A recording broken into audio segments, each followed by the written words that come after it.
Thousands of people have rallied in Addis Ababa to show their support for Ethiopian federal troops who are fighting in the northern region of Tigray. Speakers called on Ethiopians to be unified against Tigrayan forces.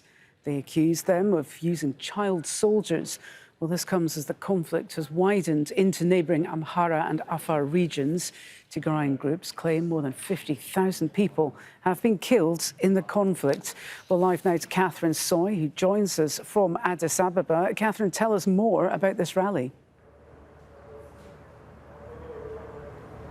Well, people started coming in here on Meskel Square. The rally just ended about half an hour ago, so people started coming very early in the morning. We started hearing them from our hotel at around 5:30 a.m. And as you said, thousands of them showed up, and the speakers really were castigating the Tigrayan Defense Forces, saying that they've been using children as soldiers and shields. They also accused the international community, including the international media, of biasness in their coverage in favor of the Tigrayan leadership. Now, the Ethiopian National Army has already withdrawn from Tigray, but it has been accused by numerous human rights organizations and has been accused alongside Eritrean soldiers who were deployed to that region, as well as forces from the neighboring Amhara region, accused of human rights abuses, atrocities committed in Tigray in the last few months.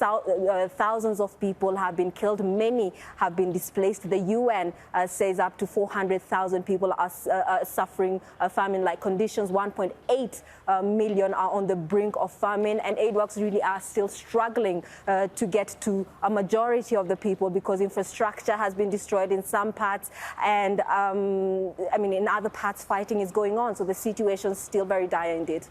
It is indeed. It's interesting the international media are being criticised for coverage when they've not actually been allowed into Tigray. Given the restrictions and the situation there, what more do we know about what's actually happening in this region?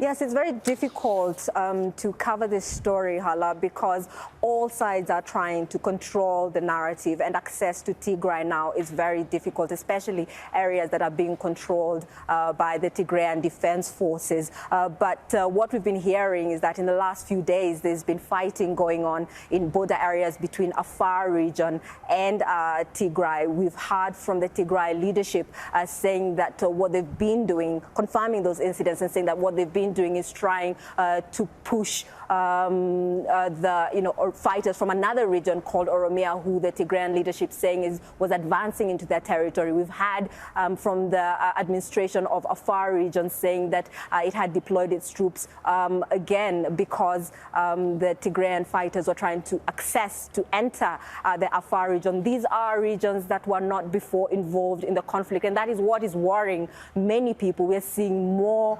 regional governments sending and saying they're going to send their irregular and regular forces to fight the Tigrayan forces. And people are saying that they're very worried that this conflict is taking a very dangerous ethnic direction. OK, Catherine Soy, live from the Ethiopian capital. Thank you, Catherine.